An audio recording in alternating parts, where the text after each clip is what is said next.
The Human Security Officer, Part 16. Penelope retraced her steps back to the main floor.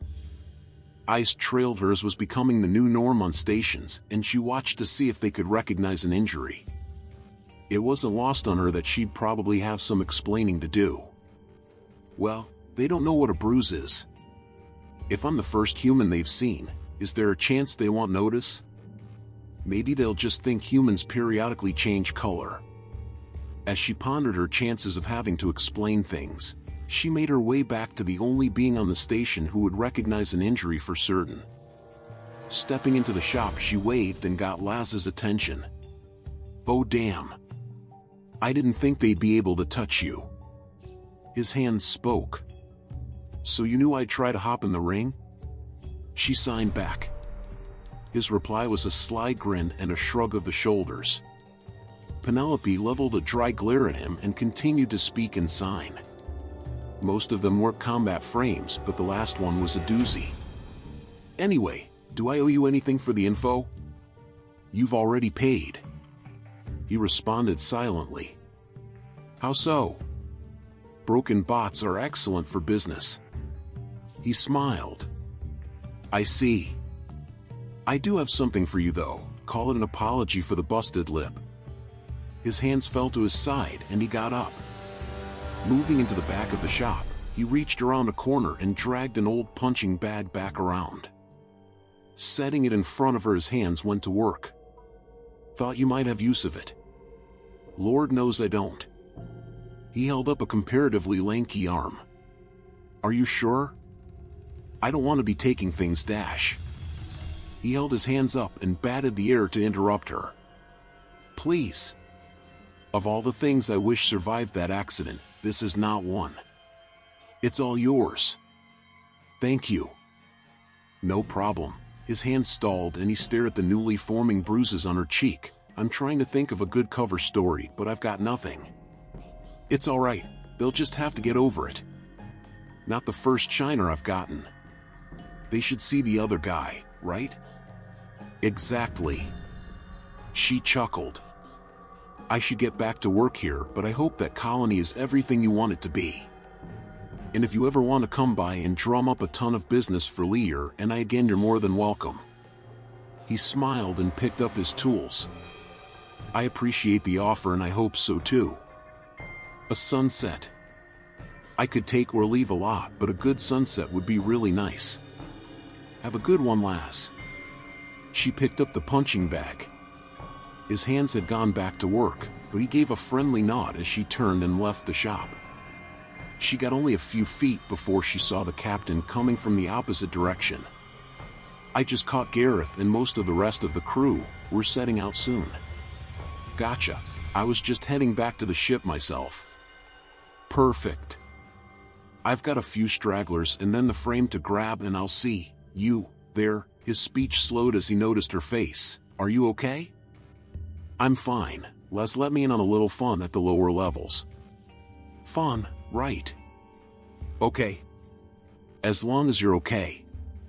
I'll see you back at the ship." He raised his paws and continued walking.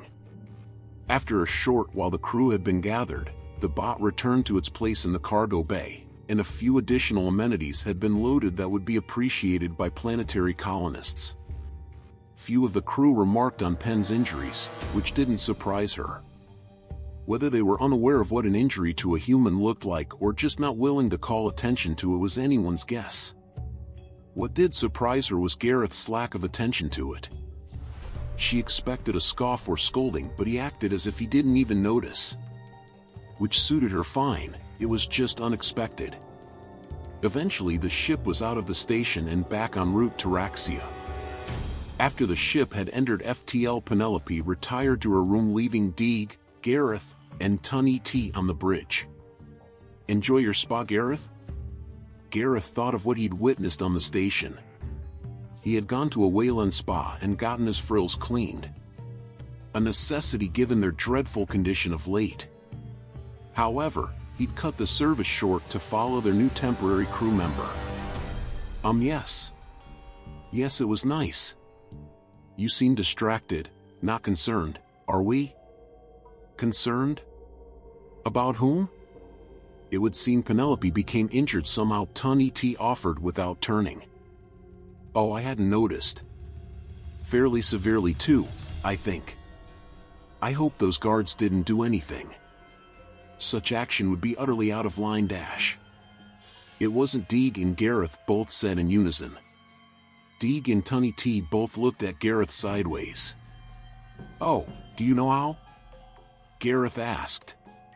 Do you? No, I just meant that the guards wouldn't be capable of it ethically or physically. So, it would have to be something else. Did she say anything to you?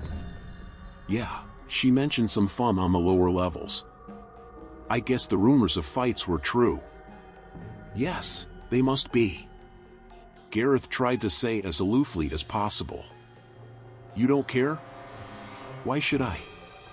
If she wishes to throw herself at frames like that, it is entirely her own prerogative. I suppose so. Still, T maybe just make sure she'll heal okay? Just ask at least. Of course. I was going to.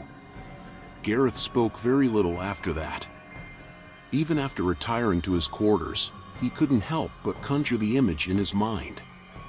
Penelope was on the ground, and yet the surprisingness wasn't the fact that the frame had managed to overwhelm her. What was surprising was the look on her face as it brought its fists down. He was certain he saw relief, almost a smile if it could be believed. The only other thing to enter his mind was the realization of how gentle she'd truly been with him on the derelict ship. Pen had a feeling she was going to sleep well, but despite everything she wasn't tired yet. Physically sure, but not mentally. It had only been 5 or 6 hours since she'd woken up that morning, or what counted for morning on a ship. She started up and left her room while she wondered how off her circadian rhythm had gotten. If she were back on Aster, what time would it be? The jet lag would be astronomical. No pun intended. After some wandering, she found herself at the door of the engine room. Will was clearly avoiding her, but maybe it had been long enough at least to introduce herself. She tapped the console, and a familiar timid voice came through a few seconds later. Why yes? Who is it? It's Penelope. I just figured it had been a few cycles, and I haven't introduced myself. I don't want to scare you or anything though.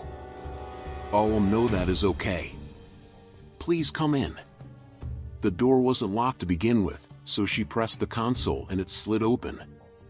The small creature could be seen atop the engine and behind a number of pipes. Hello, he peeked over a pipe. Hi, you working on something up there? Yes. His big eyes were locked on her.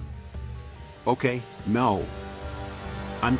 Look, you are very big and I don't do well with big. And your eyes. I get it. I could sit down if that would help. Perhaps. Penelope sat cross-legged on the floor. She could feel the thrumming of the engine now as well as hear it. Will hopped over the pipes and sat at the edge of the engine core. Are all humans so large? Generally, I suppose. There's genetic variance, but I think you would consider most humans large. T says you eat meat. Not all of us, but yes. Not all? There are some who don't like the idea. They've found a lot of ways to supplement their nutritional requirements in other ways. I do eat meat, if you're wondering. He didn't seem to like this. It's not like we go around eating people though. In Terran space it is utterly illegal to eat a sapient creature. A lot of consumed meat nowadays is synthetic anyway. That is somewhat relieving. I feel I should apologize. I didn't mean to avoid you, it's just, well, I can't live my life free of fear like you, I guess. You think I don't feel fear? Against the pirates you didn't even hesitate. Not a tremor or anything. Oh no, there's plenty I'm afraid of. You know, my old captain had some wise words on the subject. He once told a much younger me that fearlessness is just another word for stupidity. We are right to be afraid of the things that can bring us harm. It's a vital instinct. Without it, we'd all be wandering off cliffs or sailing into stars. This did elicit Thwill's version of a laugh. But you must do a very good job hiding it then. I do. It's a trick, really. Fear has its uses, but it can also get you into trouble. The trick isn't to be fearless, it's to act anyway. Whenever I've been truly terrified, I remind myself that doing nothing, freezing, certainly isn't going to help, so I might as well try something. Either it works and I've saved myself, or it doesn't, and it didn't matter anyway. I guess so. Still, if we get attacked by more pirates, I think I'll hide again. Smart. And don't worry, I'll take care of them. Penelope winked. Thwill didn't seem to realize that he'd been migrating ever closer to the human. At this point he sat only a few feet from her.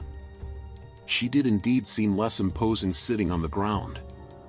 I'm sure you will. Say, Tunny T mentioned that you might find me cute? Is that true? Incredibly so. It has taken all my willpower to not try to pet you.